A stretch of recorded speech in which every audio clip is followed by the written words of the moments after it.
25 मार्च 2023 की बाबा की साकार मुरली है। मुरली के महावाक्य है, मीठे बच्चे, यह वंडरफुल पाठशाला है जहाँ तुम्हें ज्ञान सागर पतित पावन बाप ज्ञान अमृत पिलाकर पावन बनाते हैं।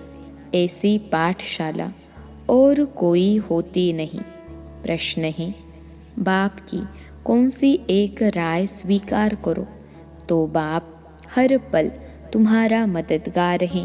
उत्तर है, बाबा राय देते, बच्चे तुम जिन्न के मुहाफिक मुझे याद करते रहो। खाते पीते चलते बुद्धि योग मेरे में लगाओ और सब तरफ से बुद्धि हटाते जाओ। तुम बाप और स्वर्ग को याद करने की सेवा करो, यही तुम्हारी मदद है। यह याद ही तुम्हें स्वर्ग का मालिक बनाएगी, यही सस्ता सौदा है। हिम्मत रखो तो बाबा हर पल तुम्हारा मददगार है। हिम्मते मर्दा मददे खुदा, गीत है मुझको सहारा देने वाले। ओम शांति। बच्चों ने गीत सुना, यह बच्चे बच्चे कहने वाला कौन है? ज़रूर बच्चा कहने वाला बाप ही है। यूँ तो दुनिया भी जानती है कि बच्चे कहने वाला एक तो है परमपिता, जिसको परम आत्मा यानी परमात्मा कहा जाता है। तुम सब बच्चे हो। तुम बच्चे मनुष्य से देवता बनने के लिए इस पाठशाला में पढ़ते हो। तुम जानते हो कि हमको बेहद का बाप पढ़ाते हैं। वह बाप भी है तो टीचर भी है। माता पिता के बहुत बच्चे हैं। बच्चे तो बहुत वृद्धि को पाते जाएंगे। परमपिता परमात्मा बैठ पढ़ाते हैं। यह वंडर है ना। ऐसी वंडरफुल विचित्र पाठशाला दूसरी कोई होती नहीं। बच्चे जानते हैं ज्ञान सागर जो पतित पावन है, वही ज्ञान अमृत पिलाकर पावन बनाते हैं। गाते भी हैं, पतित पावन आओ, तो ज़रूर यह पतित दुनिया है और पावन दुनिया भी है। नई दुनिया नई घर को पावन कहेंगे, फिर वही घर पुराना होना ही है। तो बच्चे जानते हैं यह पुरानी दुनिया है। नई दुनिया थी, वहाँ बहुत सुख था। बच्चों ने गीत सुना, वह तो सिर्फ भक्ति मार्ग में गाते हैं। तुम तो अब प्रैक्टिकल में हो। भक्ति मार्ग के गीतों को हम ज्ञान में ले आते हैं। तुम बच्चे जानते हो बाप सभी को वापस लेने लिए आए हैं। पतित पावन हैं तो पावन बनाकर ले जाएंगे। ऐसे ऐसे अपने से बातें करनी है। यह ज़रूर पतित दुनिया है। पावन देवताओं को व पावन सन्यासियों को पतित मनुष्य नमन करते हैं, परंतु पतित पावन बाप एक ही हैं। सभी उस पावन बनाने वाले को याद करते हैं, क्योंकि सारी दुनिया को दुख से लिबरेट करना यह बाप का ही काम है। दुख कौन देते हैं? विकार। विकारों का नाम क्या है? काम का भूत, क्रोध का भूत, अशुद्ध अहंकार का भूत। शरीर को भी भूत कहा जाता है, क्योंकि 5 भूतों यानी तत्वों का बना हुआ शरीर है। आत्मा तो इनसे न्यारी है। एक शरीर छोड़ दूसरा लेती है। अब तुम बच्चे नई दुनिया भी देख रहे हो और उसके लिए पढ़ते हो। मनुष्य भी समझते हैं विनाश होना है, महाभारी लड़ाई लगनी है, परंतु फिर क्या होगा यह नहीं जानते, क्योंकि गीता के भगवान को द्वापर में ले गए हैं। राजयोग तो गीता के भगवान ने सिखलाया, श्री कृष्ण तो सिखला न सके। गीता में श्री कृष्ण का नाम डाल उनको द्वापर में ले गए हैं। यह है मुंझारा। हम तुम भी इस मुंझारे में थे, अब निकल आए हैं। मनुष्य तो दुर्गति को पाए हुए हैं। हम अब ज्ञान से सद्गति दिन में जा रहे हैं। बाप कहते हैं, मैं ज्ञान सागर हूँ और कोई भी ज्ञान दे न सके। ज्ञान सागर एक को ही कहा जाता है, फिर उनसे ज्ञान गंगाएं निकलती हैं। शिव शक्ति ज्ञान गंगाएं कहा जाता है। वह है पानी की गंगा जो बहती रहती है। ऐसे तो नहीं पानी की गंगा जहाँ चाहे वहाँ जा सकती है, नहीं, तुम ज्ञान गंगाएं जहाँ चाहे वहाँ जाकर ज्ञान दे सकती हो। वहाँ ही ज्ञान गंगा प्रकट हो जाती हैं। वह फिर समझते हैं, फलानी जगह गंगा निकली, फिर एक गौमुख बना देते हैं। वास्तव में गौमुख तो तुम बच्चियाँ हो। तुम गौ के मुख से यह ज्ञान निकल रहा है। तुम हो ज्ञान सागर से निकली हुई सच्ची सच्ची गंगाएं। तुमको सृष्टि चक्र के आदि मध्य अंत का नॉलेज समझाया जाता है। बाप को ही नॉलेजफुल कहा जाता है। वही वर्ल्ड ऑलमाइटी सर्वशक्तिमान है। वह सब वेदों ग्रंथों को जानते हैं, सबका सार समझाते हैं। हर एक धर्म का शास्त्र एक ही होना चाहिए। जैसे श्रीमद् भगवद गीता एक है, बाइबल एक है। इब्राहिम ने आकर इस्लाम धर्म स्थापन किया, फिर उनके पीछे आते जाते हैं। वह जो उच्चारण करते हैं उनका फिर बाद में धर्मशास्त्र बनाते हैं। फौरन नहीं बनाते हैं, उसी समय तो उनको धर्म की स्थापना करनी है। वह सब शास्त्र बाद में बनाते हैं। बाप कहते हैं, यह वेद शास्त्र जप तप आदि सब ही भक्ति कल्ट, यह है ज्ञान कल्ट। भक्ति की आयु अभी पूरी होती है, फिर बाप आकर ज्ञान दे पतितों को पावन बनाते हैं। अब तुम जानते हो, अभी हम सो ब्राह्मण हैं, फिर हम सो देवता बनेंगे। 84 जन्मों का पूरा हिसाब किताब बुद्धि में है। अभी हम ब्रह्मा मुख वंशावली ब्राह्मण हैं। पहले हम शूद्र कुल के थे, अभी हम ब्राह्मण कुल के बने हैं। यह भी तुम ब्राह्मण ही जानते हो। देवी देवता धर्म वाले तो कोई है नहीं। हिंदू थोड़े ही जानते कि हम असुल देवी देवता कुल के थे। अभी हम शूद्र कुल के हैं। अपने धर्म को भूल धर्म भ्रष्ट कर्म भ्रष्ट कंगाल बन पड़े हैं।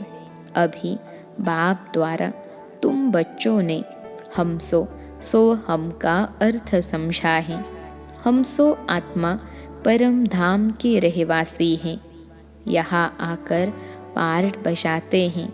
पहले पहले हम सतयुग में देवता कुल में आए, फिर वैश्य शूद्र कुल में आए, फिर जाएंगे देवता कुल में। तुम जानते हो कितने जन्म किस कुल में रहेंगे। बाकी बाबा एक एक जन्म का तो नहीं बैठ बताएंगे, नटशेल में बताते हैं। बीज और झाड़ को जानो, बस बाप बीज रूप हैं। हम कल्प वृक्ष के भांति हैं। हम परमधाम से आए हैं पार्ट बसाने। सतयुग से लेकर चक्र लगाया, फिर और धर्म वाले फलाने फलाने समय पर आते हैं। फिर जब विनाश होता है तो सब आत्माएं वापिस जाती हैं। फिर अपने अपने समय पर नंबरवार आती हैं धर्म स्थापन करने। यह सब राज तुम्हारी बुद्धि में है।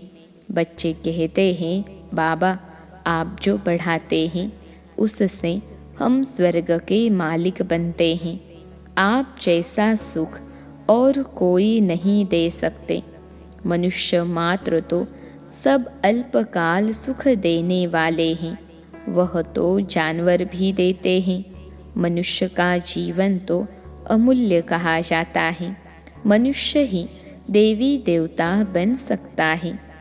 मनुष्य विश्व का मालिक बन सकता है। बाबा, आपने जो सुख दिया है वह कोई भी दे नहीं सकता। बाबा, आप तो हमको विश्व का मालिक बनाते हैं। आप विश्व के रचयिता हैं। तुम तो सिर्फ बाप को याद करते हो, बस, और कोई हठयोग आदि की बात नहीं। तुम बाप के बने हो।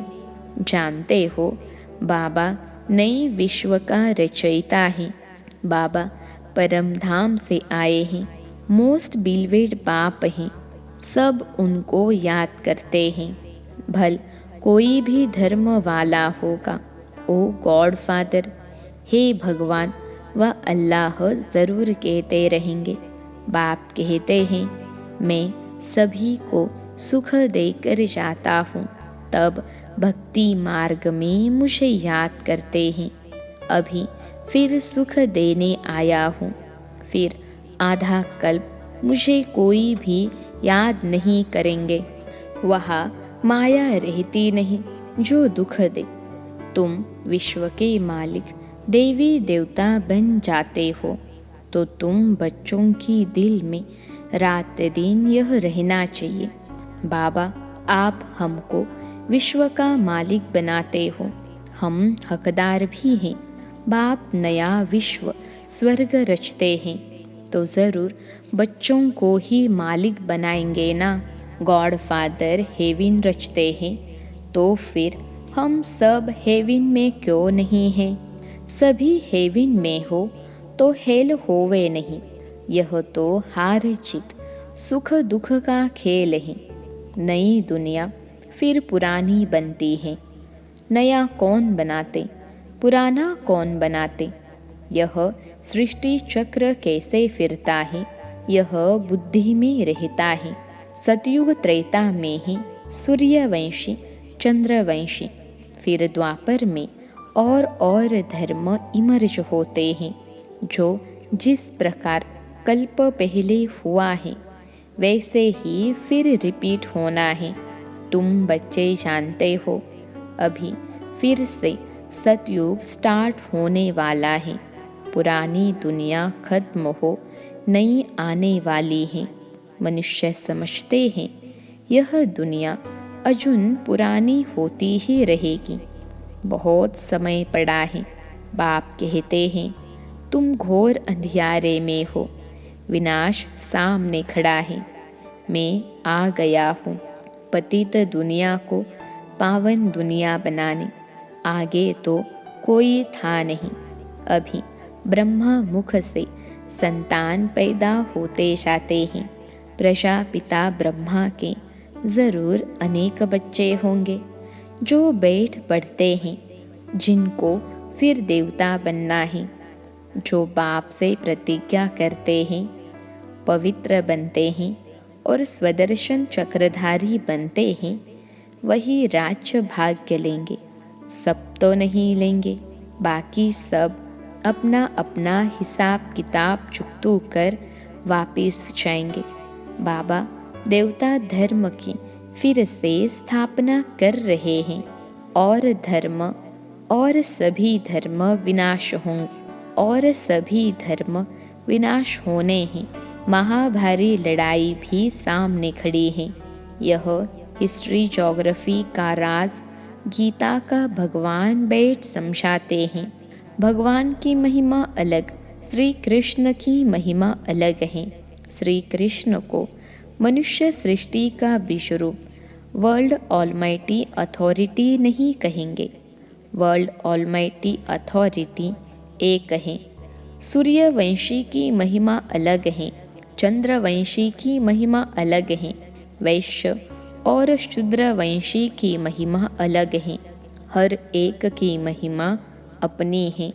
चीफ मिनिस्टर हैं, गवर्नर गवर्नर हैं। सब एक समान थोड़े ही हो सकते हैं। यह सब समझने की बातें हैं। मनुष्य थोड़े ही जानते कि तुम भारत को स्वर्ग बनाते हो। तुम अपने लिए राज्य स्थापन कर रहे हो गुप्त रीति और नॉन वायलेंस से, न काम कटारी की हिंसा, न हाथ पांव चलाने की, न गोली मारने की हिंसा। तुमको कोई हथियार आदि नहीं उठाना है। तुम ब्राह्मण जानते हो, हम बाबा की मदद से कल्प पहले मुहाफिक भारत को फिर से हीरे जैसा बना रहे हैं। यह है रूहानी सेवा।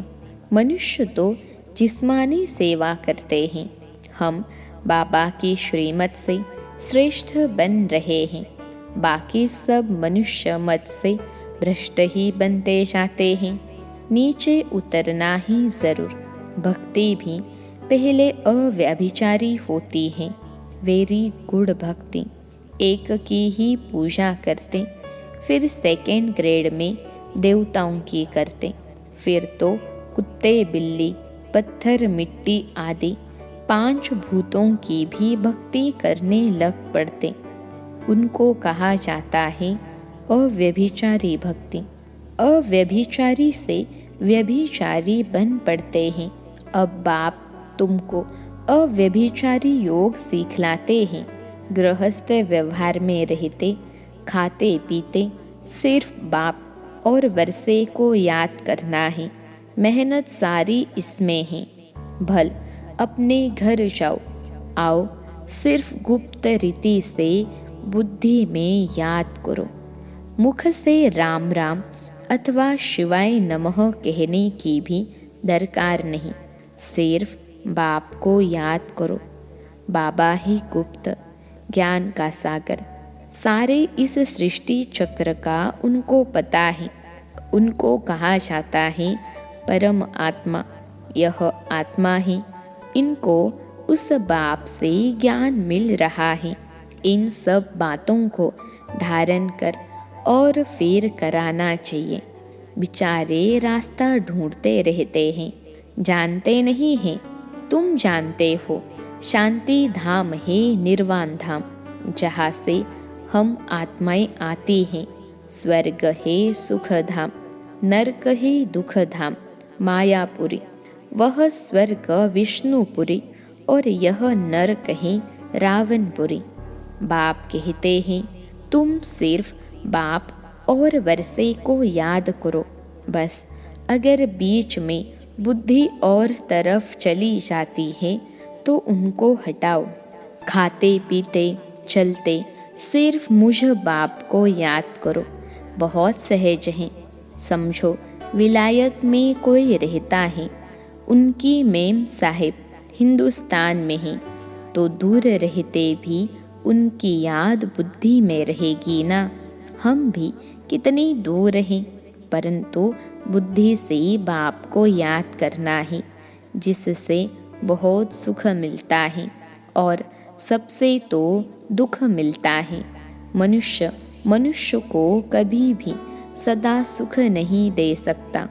बाप कहते हैं जिन्न के मुहाफिक याद करते रहो। बस बाप और स्वर्ग को याद करो। यही हमारी सेवा करो। हम तुम्हारी सेवा करते हैं याद कराने की। तुम फिर याद करने की सेवा करो। यह राय अंगीकार यानी स्वीकार करो। यही तुम्हारी मदद है। हिम्मते मर्दा मददे खुदा। यह याद ही तुमको स्वर्ग का मालिक बनाएगी। कितना सस्ता सौदा है। वो गुरु लोग तो बहुत धक्के खिलाते हैं। एक ही सद्गुरु जब आते हैं तो फिर कोई गुरु करने की दरकार नहीं रहती है। गुरु पना ही निकल जाता है। सभी सद्गति को पा लेते हैं। एक सद्गुरु के आने से फिर अनेक गुरु करने की रस्म रिवाज आधा कल्प के लिए निकल जाती हैं। फिर भक्ति मार्ग में वह रस्म चलती है। सतयुग में गुरु कोई होता नहीं। वहाँ अकाली मृत्यु कभी होता नहीं। हेल्थ वेल्थ और हैप्पीनेस 21 जन्मों के लिए मिलती है। ऐसे और कोई दे न सके। तुमको बाप द्वारा ही हेल्थ, वेल्थ और हैप्पीनेस मिलती है। बाकी सब निर्वाण धाम में चले जाते हैं। अच्छा, मीठे मीठे सिखिलते स्वदर्शन चक्रधारी बच्चों प्रति माता पिता बाप दादा का याद प्यार और गुड मॉर्निंग। रूहानी बाप के रूहानी बच्चों को नमस्ते। हम रूहानी बच्चों की सिखिलते रूहानी माता पिता बाप दादा को याद प्यार, गुड मॉर्निंग और नमस्ते बाबा नमस्ते। धारणा के लिए मुख्य सार पहली पॉइंट है, श्रीमत पर भारत को हीरे जैसा बनाने की रूहानी सेवा करनी है। गुप्त रीति से बाप को याद कर श्रेष्ठ बनना है। दूसरी पॉइंट है, अपने आप से बातें करनी है, रूह रिहान करना है। बाबा, आपने जो सुख दिया है वह कोई दे नहीं सकता। बाबा, आपकी पढ़ाई से हम विश्व का मालिक बनते हैं। आप नई सृष्टि रचते हो, उसके हम हकदार हैं। आज का वरदान है, भ्रकुटी की कुटिया में बैठ अंतर्मुखता का रस लेने वाले सच्चे तपस्वी मूर्त भव। भ्रकुटी की कुटिया में बैठ अंतर्मुखता का रस लेने वाले सच्चे तपस्वी मूर्त भव। विश्लेषण है, जो बच्चे अपने बोल पर कंट्रोल कर एनर्जी और समय जमा कर लेते हैं, उन्हें स्वतः अंतर्मुखता के रस का अनुभव होता है। अंतर्मुखता का रस और बोल चाल का रस, इसमें रात दिन का अंतर है। अंतर्मुखी सदा भ्रकुटी की कुटिया में तपस्वी मूर्त का अनुभव करता है। वो व्यर्थ संकल्पों से मन का मौन और व्यर्थ बोल से मुख का मौन रखता है। इसलिए अंतर्मुखता के रस की अलौकिक अनुभूति होती है। आज का स्लोगन है, राजयुक्त बन हर परिस्थिति में राजी रहने वाले ही ज्ञानी तो आत्मा है। राजयुक्त बन हर परिस्थिति में राजी रहने वाले ही ज्ञानी तो आत्मा है। अच्छा, ओम शांति।